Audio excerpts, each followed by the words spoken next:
Well, Pink Floyd's The Dark Side of the Moon is about as acclaimed and beloved as rock albums get. Well, there's also this album, Led Zeppelin's untitled fourth release.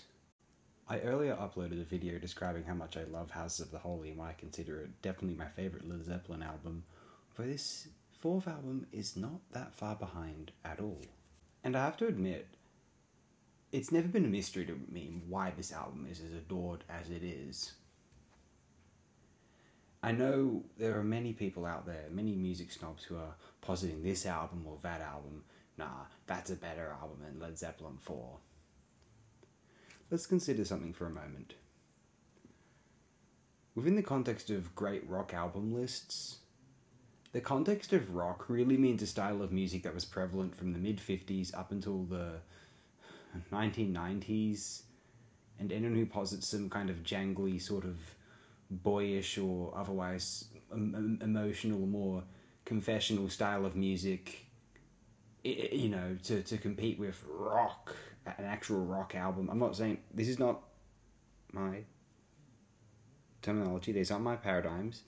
I'm just saying the kind of, the Rolling Stone magazine crowd, the, hard rock cafe crowd, they're not going to put the Strokes and the Stone Roses and Jeff Buckley and music after like Nirvana's Nevermind and or Soundgarden's Super Unknown Period near Led Zeppelin albums. That just is what it is. And so now we're talking about, is it worth placing Led Zeppelin 4 on greatest music album lists in general? Oh, what about that Kawaii album? What about Harry Partch? What about Terry Riley? What about Nurse with Wound? What about all this other stuff that like barely a fraction of the population has heard? I agree, that stuff's genius, especially Harry Partch and Terry Riley. Actually, that'll send you to heaven quicker than any rock band ever will. I will say, except for maybe Can or King Crimson or the Residents if you count them.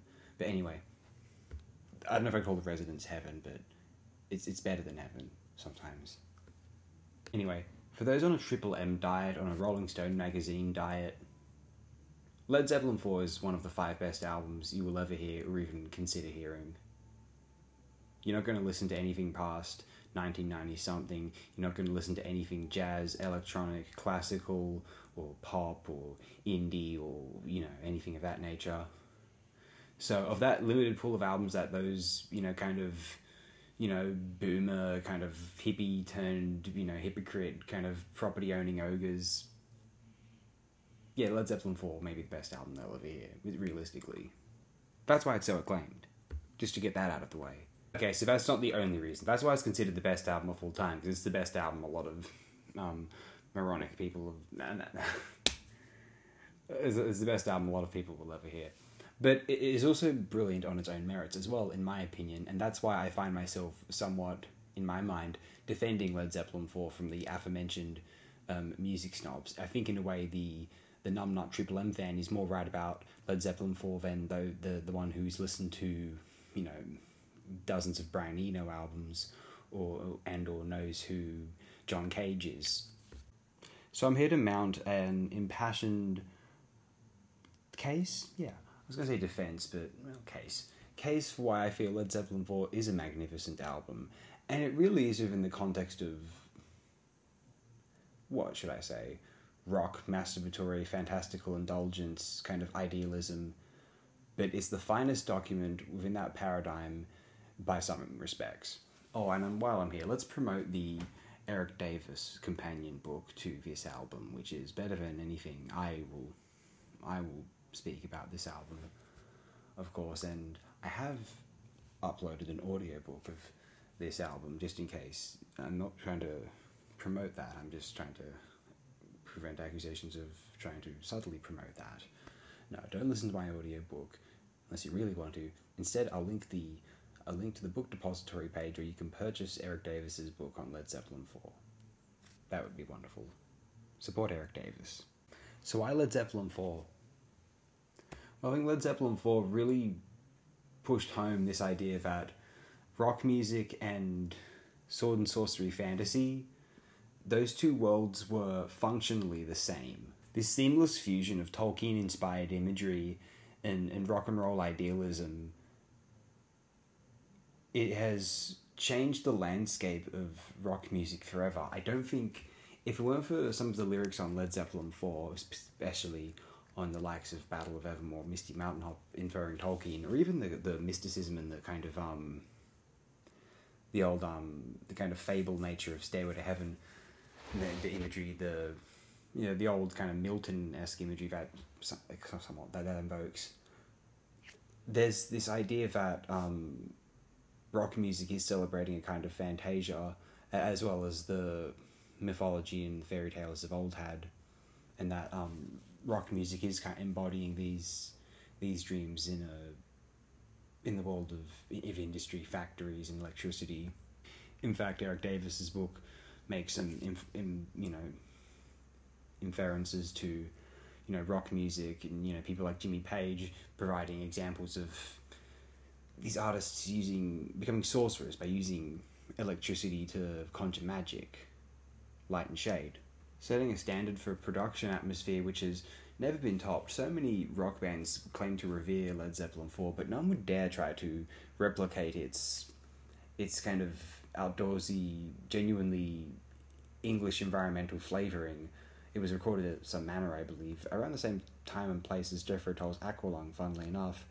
Few other rock bands, your Aerosmiths, your Scorpions, UFOs, AC/DC, Guns N' Roses, and many bands claiming to think Led Zeppelin's the greatest thing ever, even Queen, or who else, Budgie, whomever, Toys to Cult, none of them would dare try to do what Led Zeppelin did here. One, it wouldn't be authentic, but two, it would be considered pretentious. Led Zeppelin weren't scared of being accused of pretentiousness, because they knew their authenticity would shine through, and that was amazing. Led Zeppelin proved the rock music palette, validated the rock music palette from these real strict, orthodox kind of, manly man, only sing about girls and cigarettes and booze, And Led Zeppelin sang about those things better than anyone. And then they also sang about the Battle of the Pelennor Fields and Gollum and the Misty Mountains. Phenomenal stuff, right? Fantasy rock paradigms begin here. One notices that fantastical sword and sorcery imagery does not necessarily hide in progressive rock and heavy metal music. One finds it in all sorts of hard rock. This is all because of Led Zeppelin. Led Zeppelin really typified why rock music becomes the domain of geeks in this day and it was the domain of geeks loved rock music then, but as much as rock music was a mainstream phenomenon, but much like, I guess, something like Star Wars or something like the comic books, Marvel Comics, DC Comics, and Star Trek, while they're the domain of geeks and they can be mainstream as well, there's a certain love of the dream and the fantasia which groups like Led Zeppelin were encapsulating that particular bedroom comic books posters appeal of the rock group. It's almost as if Jimmy Page kind of associated, or Robert Plant associated their mythological heroes with these modern media celebrities, and I think that's a fascinating and sharp angle to kind of push through their music and as a cultural presence. Astonishing. If rock music had developed in the English wilderness instead of around the Mississippi Delta, it might have sounded something like what we hear on Led Zeppelin 4.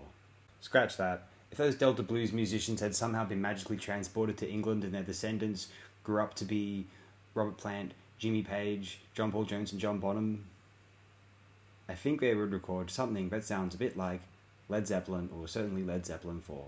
There's a certain rustic flavouring to the first album, to be sure, where the second album was really honing in on the kind of blues metal phenomenon which they were innovating.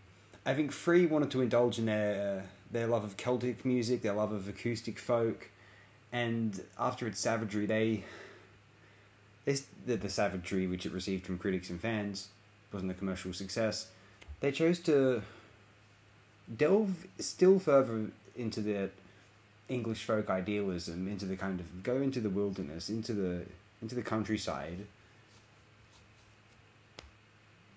and yet stay true to themselves and not try to. Maybe there's a part of them that wondered whether they treated the style as too much of a novelty on Free, whereas they were trying to find that sound's relevance to them. Jimmy Page said he once flipped a coin, and he decided that he wanted to play Celtic folk as much as he wanted to play bluesy rock, although he knew bluesy rock would make him more money, he wanted to play them as much as each other, but the bluesy rock would make him money. Why did he want to play them both equally? What did he see as the great factor that was connecting these two things? Well, whatever it is, it sounds seamless and obvious to us when we listen to Led Zeppelin 4, or at least to myself. Let's go for the track list and see whether these audacious claims I'm making actually hold up. I might prove myself wrong, but I'm not sure. These memories come from somewhere. Let's assume, anyhow. Is this the fantasy rock masterpiece that I am claiming? Is this one of the great paragons of recorded rock music as we know it? A lot of people think so, although we'll see if I still believe that very soon. This track list. Black Dog is fantastic, but every new 21st century hard rock band wanted to base their career on how much they liked and wished they had written Black Dog for themselves. No wonder banal hard rock fans think this is the best album ever. This is as good as that gets, and the rest of the album being as good as it is, Black Dog introing is like a special gift from the gods.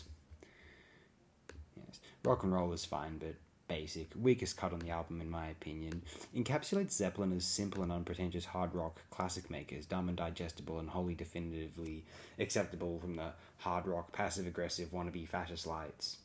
You know what I mean, the rock or bust types, it's got to be this, it can't be that sort of people. The Battle of Evermore is my favourite cut on the album. I think it's a phenomenally beautiful piece of, other than it being sung in English, it's as though it's a historical, lyrical tome from Tolkien's universe. It's truly a gorgeous piece, one of my favourite pieces of recorded music in the rock canon, and one of my very favourite pieces from Led Zeppelin overall.